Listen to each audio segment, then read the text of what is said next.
저는 작품에 이야기가 너무 많다는 지적을 종종 받습니다. 욕심이 많아서 그런지 생각이 정리가 안 돼서 그런지 이 문제를 어떻게 해결해야 할까요? 라는 질문인데 작품에 너무 많은 얘기를 담고자 한다는 거죠. 저는 뭐 그 이유가 욕심이 많아서라기보다는 자신의 생각이 명확하게 정리되지 않아서 그렇다고 봐요. 실제로 우리 현실에서 우리 생각은 굉장히 산만하고 좀 모호하거든요. 분명하지가 않죠. 근데 그거를 이제 다른 사람한테 자기 생각을 전달하고자 할 때는 특별한 메시지가 드러나야 되는 거거든요. 저렇게 복잡한 시장이 있으면은 굉장히 시끄러워요. 뭐 많은 이야기들이 들리지만 하나의 소리가 명료하게 들리지 않기 때문에 그냥 잡음으로 우리한테 인식이 된다는 거죠. 그건 이제 시각적인 것도 그렇고요. 청각적인 것도 그래요. 저렇게 복잡해 버리면은 오히려 하나도 제대로 잘 못 보는 경우가 있어요. 그 작품의 메시지도 이렇게 너무 많은 얘기들을 하려다가 보면은 하나도 제대로 인식이 안 될 그럴 우려가 있다는 얘기죠. 그러나 이렇게 이제 조용한데 혼자 탁 앉아 있다. 이럴 때는 아주 작은 속삭임도 선명하게 인식이 되는 거죠. 우리가 이제 영화나 이 드라마를 보게 되면은 좋은 영화나 드라마는 그 주제가 한 문장으로 딱 요약이 돼요. 근데 제대로 잘 안 짜여진 영화들을 보면은 아주 산만해가지고 이 부분의 장면들은 뭐 있는데 무엇을 위해서 그게 나왔는지를 잘 몰라요. 머릿속에 남는 게 별로 없는 거죠. 이 모든 영화의 장면이라는 것은 하나의 메시지에 봉사가 돼야 되는 거거든요. 근데 그 메시지가 없으면은 약하면은 불필요한 내용들이 자꾸 삽입이 돼가지고 산만해지는 거예요. 그래서 제가 이제 한 줄 메시지를 자꾸 해봐라 라는 얘기는 그 한 줄이 딱 나오면은 나머지는 그 한 줄을 위한 장치들이 들어가는 거기 때문에 자기가 선별할 수 있거든요. 아, 이거는 중요하다, 중요치 않다. 이 강약을 조절할 수 있고 중요도를 선별할 수가 있다는 얘기죠.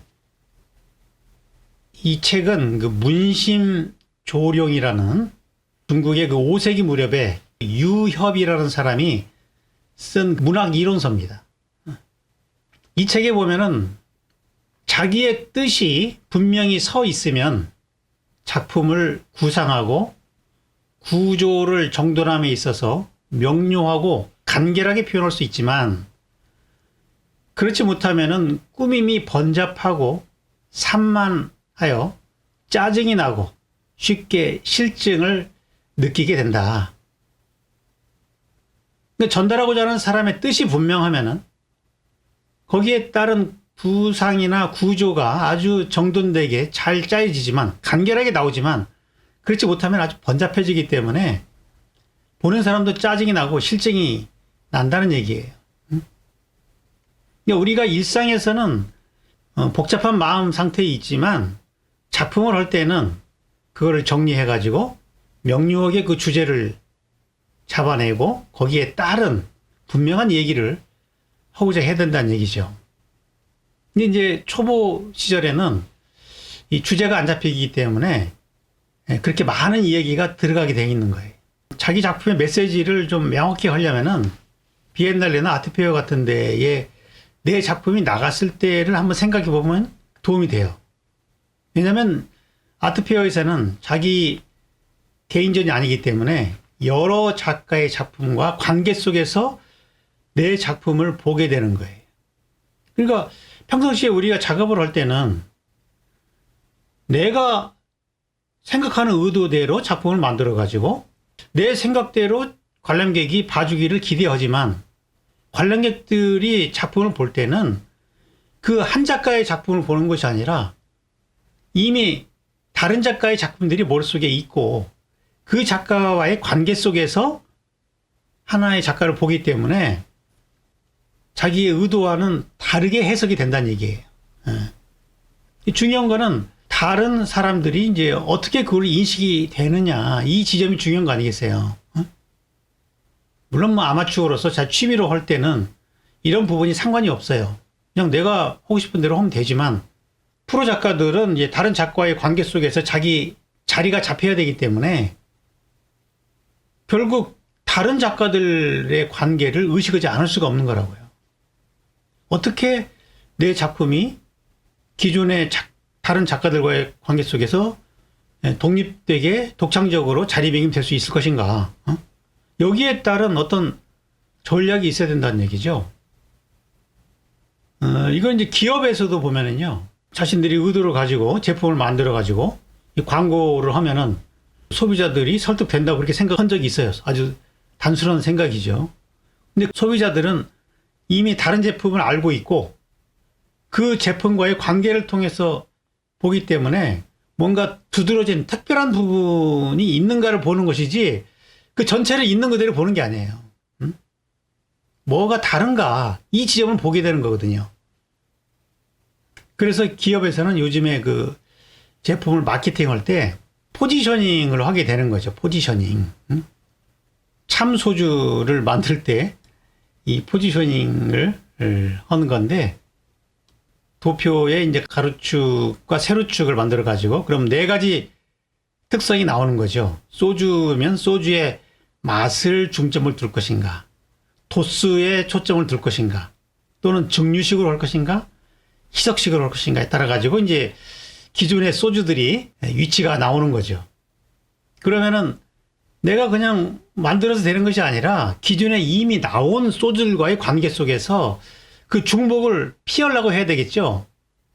똑같이 만들려면은 경쟁이 힘들 거 아니겠어요. 뭔가 다른 장점이 있어야 되기 때문에 이게 이제 포지셔닝인 거예요.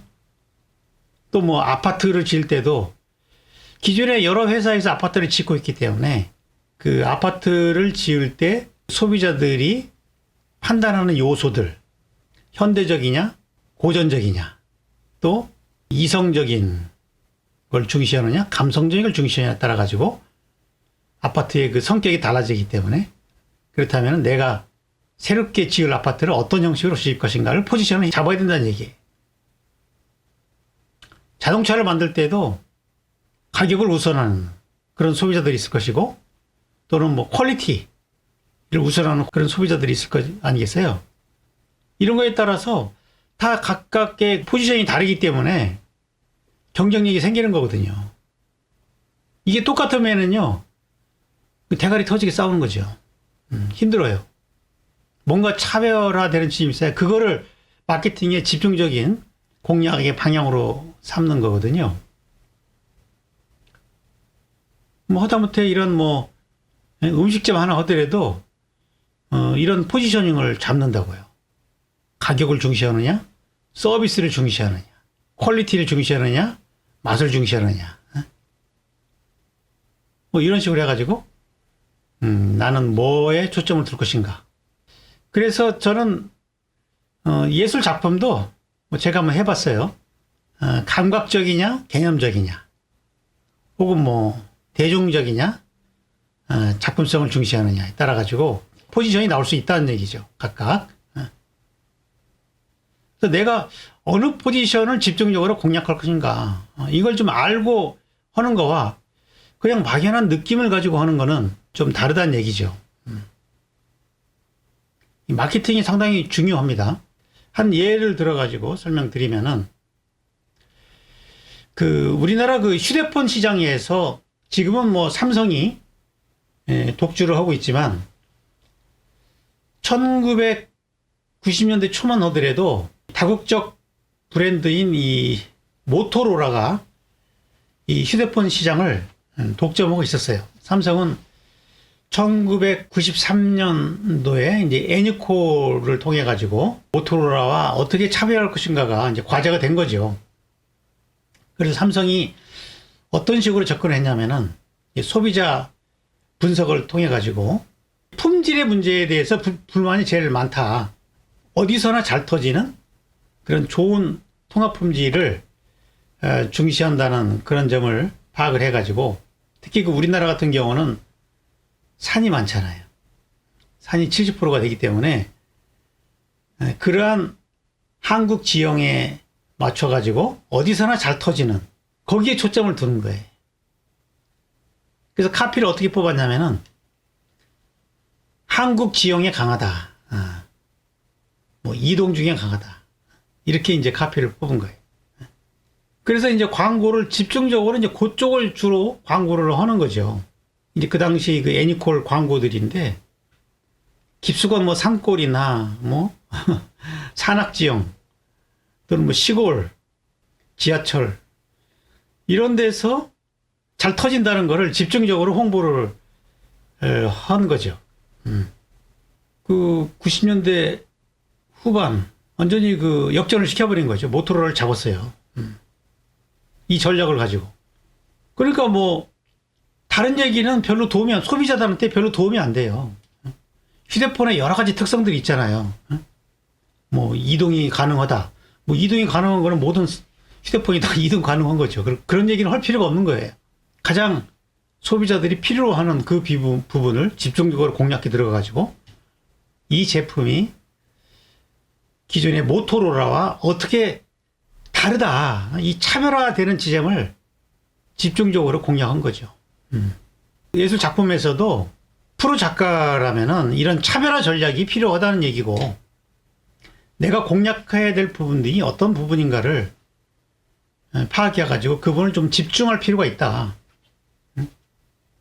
그리고 이제 그런 차별화가 나왔으면은 그때부터는 이제 꾸준하게 일관되게 보여줘야 되는 거예요.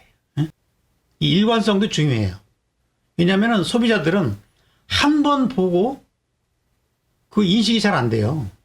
여기저기서 많이 보게 되면은 이런 작품을 하는 작가구나. 이게 이제 인식이 되거든요. 뭐 전시 한두 번에서 되는 게 아니라 여러 번 꾸준히 같은 스타일을 보여줄 때 이 작가는 이런 화풍이다라는 것이 인식이 되는 거예요. 그때까지 인내심을 가지고 일관성을 보여야 되는 거예요.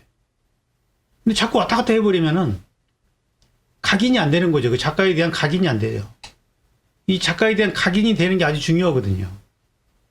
나는 어떤 작가를 각인시킬 것인가. 이런 지점들을 좀 고민을 해야 되는 거죠.